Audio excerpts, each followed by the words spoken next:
Hi friends, welcome to my YouTube channel Open Happiness. இந்த வீடியோவில் நாம் என்ன பார்க்க போகிறோம்னா எவர்க்ரோ காயின் ஒரு கிரிப்டோ கரன்சியை பற்றி தான் பார்க்க போகிறோம். ஆல்ரெடி ஒரு வீடியோவில் சேஃப் மூன் பற்றி சொல்லியிருக்கேன். If you are interested you can check that also. Link டிஸ்கிரிப்ஷனில் கொடுக்குறேன்.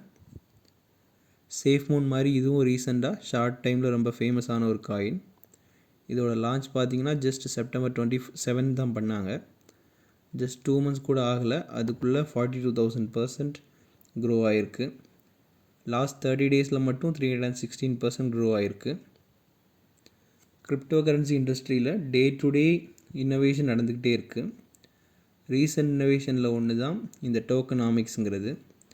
சேஃப் மூனோட சக்ஸஸ்க்கும் இந்த டோக்கனாமிக்ஸ் தான் காரணம். சேஃப் மூன் ரிலீஸ் ஆகி ஆல்மோஸ்ட் 6 monthsக்கு அப்புறம் தான் இந்த எவர்க்ரோ காயின் ரிலீஸ் ஆச்சுது. எவர்க்ரோ காயினோட சக்ஸஸ்க்கு காரணம் டோக்கனாமிக்ஸ்குள்ளே இன்னொரு இனோவேஷன் அவங்க கொண்டு வந்திருக்காங்க.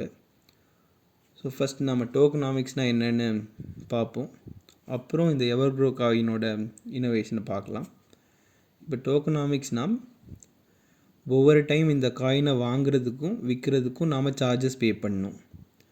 நீங்கள் நினைப்பீங்க இது என்னடா போங்கா இருக்குது, மேலோட்டமாக பார்த்தா அப்படி தான் இருக்கும். இன்டெப்த்தாக பார்த்தீங்கன்னா இந்த சார்ஜஸில் ஒரு பார்ட் ஆல்ரெடி யாரெல்லாம் காயின்ஸ் வச்சுருக்காங்களோ அவங்களுக்கு டிஸ்ட்ரிபியூட் பண்ணிவிடுவாங்க. இப்படி டிஸ்ட்ரிபியூட் பண்ணுறத ரிஃப்ளெக்ஷன்ஸ்னு சொல்லுவாங்க. ரிமைனிங் பார்ட் ஆஃப் த சார்ஜஸை லிக்விடிட்டி பூல், அதாவது பணப்புழக்கம், அப்புறம் மார்க்கெட்டிங், பேர்ன் இப்படின்னு எக்ஸெட்ராக்காக யூஸ் பண்ணுவாங்க. இந்த டோக்கனாமிக்ஸோட பெனிஃபிட்ஸை இன்னும் டீட்டெயில்டாக அனலைஸ் பண்ணி பார்த்தோன்னா, இப்படி கொஞ்சம் பர்சன்டேஜ் எக்ஸிஸ்டிங் ஹோல்டர்ஸ்க்கு டிஸ்ட்ரிபியூட் பண்ணுறனால காயின் ஹோல்டர்ஸ்க்கு ஒரு பேசிவ் இன்கம் வந்துகிட்டே இருக்கும். இது ஒரு பெரிய பெனிஃபிட். செகண்ட் பாயிண்ட் பார்த்திங்கன்னா, இந்த திருப்பி செல் பண்ணணுன்னாலும் மறுபடியும் நீங்கள் சார்ஜஸ் பே பண்ணணும். அது மட்டும் இல்லாமல் இந்த பேசிவ் இன்கம்மை நீங்கள் லூஸ் பண்ண வேண்டியதாக இருக்கும். ஸோ சீக்கிரம் யாரும் செல் பண்ண மாட்டாங்க, லாங் டேர்ம் ஹோல்ட் பண்ண பார்ப்பாங்க.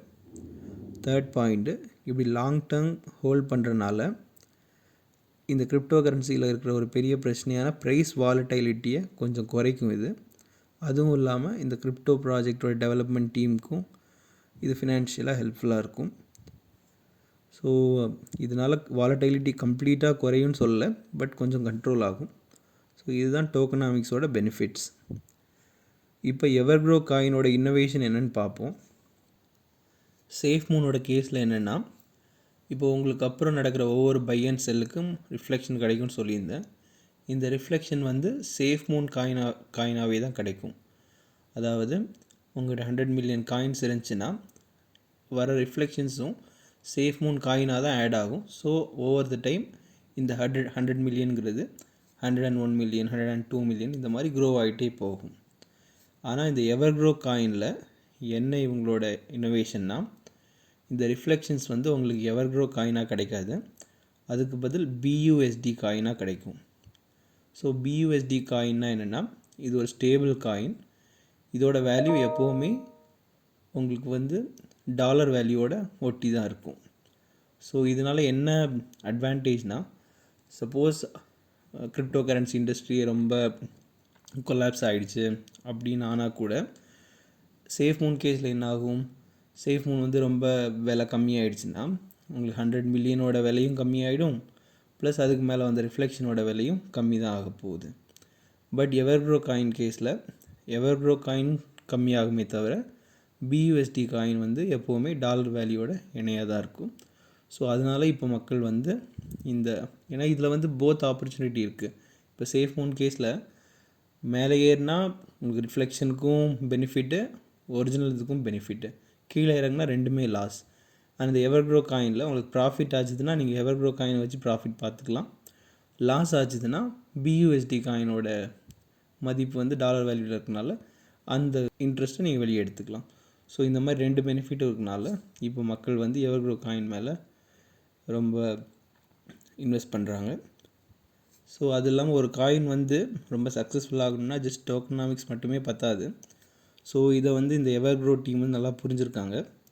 இப்போ புதுசாக கண்டென்ட் க்ரியேஷன் ஒரு வெப்சைட் ஸ்டார்ட் பண்ணி யூட்டிலிட்டிஸ் கொஞ்சம் கொஞ்சமாக இம்ப்ரூவ் பண்ணுறாங்க. ஸோ இந்த வெப்சைட் பேர் creator.comனு சொல்லியிருக்காங்க. ஸோ இது தவிர இன்னும் நிறைய இன்னோவேஷன்ஸ் வச்சுருக்கோன்னு சொல்கிறாங்க. ப்ளஸ் இந்த காயினோட கம்யூனிட்டியும் ரொம்ப ஸ்ட்ராங்காக இருக்குது. கம்யூனிட்டினா ஒன்றும் இல்லை, ஜஸ்ட் ஃபாலோவர்ஸ் தான். இப்போது ஒரு காயின் வந்து ரொம்ப க்ரோ ஆகணும்னா அதை வாங்குறவங்க வந்து கொஞ்சம் ஹோல்ட் பண்ண பார்க்கணும். So just buy and sell மட்டுமே நடந்துட்டு இருந்துச்சுன்னா காயின் வந்து ஸ்டேபிளாக ப்ரைஸ் க்ரோ ஆகாது. கிரிப்டோ கரன்சியில் இன்னொன்று பார்த்தீங்கன்னா டீசென்ட்ரலைஸ்ட் எக்ஸ்சேஞ்ச் அண்ட் சென்ட்ரலைஸ்ட் எக்ஸ்சேஞ்சுன்னு 2 இருக்குது. டீசென்ட்ரலைஸ்ட் எக்ஸ்சேஞ்சில் ஜஸ்ட் 10% ஆஃப் தி மார்க்கெட் தான் ட்ரேட் ஆகும். ரிமைனிங் 90% ஆஃப் தி மார்க்கெட் வந்து சென்ட்ரலைஸ்ட் எக்ஸ்சேஞ்சில் தான் இருக்குது. இப்போதைக்கு இந்த சேஃப்மோன் அண்ட் எவர்க்ரோ காயின் ரெண்டுமே டீசென்ட்ரலைஸ்ட் எக்ஸ்சேஞ்சில் மட்டும்தான் இருக்குது. இப்போது சென்ட்ரலைஸ்ட் எக்ஸ்சேஞ்சுக்கு வரதுக்கு ட்ரை பண்ணிகிட்ருக்காங்க. சென்ட்ரலைஸ்ட் எக்ஸ்சேஞ்ச்னால் இந்த பைனான்ஸ், ஜெப்பே, காயின்ஸ்விட்ச், காயின் டிசிஎக்ஸ் இதை மாதிரி உள்ளதெல்லாம் தான் சென்ட்ரலைஸ்ட் எக்ஸ்சேஞ்ச். ஸோ இப்போது வந்து ஜஸ்ட் டீசென்ட்ரலைஸ்ட் எக்ஸ்சேஞ்சில் ட்ரேட் ஆகும்போதே இவ்வளோ அதிக க்ரோத் இருக்குன்னா இது வந்து சென்ட்ரலைஸ்ட் எக்ஸ்சேஞ்சுக்கு வந்துச்சுன்னா இன்னும் ரொம்ப அதிக க்ரோத் இருக்குன்னு எல்லோரும் நம்புகிறாங்க. இப்போதைக்கு இந்த காயின்ஸை வந்து வாங்குறது கொஞ்சம் காம்ப்ளிகேட்டட் ப்ராசஸ். ஏன்னா டீசென்ட்ரலைஸ்ட் எக்ஸ்சேஞ்சில் வாங்குறது ஈஸி இல்லை. ஸோ இது எப்படி வாங்குறதுங்கிறது என்னோட அடுத்த வீடியோவில் சொல்கிறேன். தேங்க்ஸ்.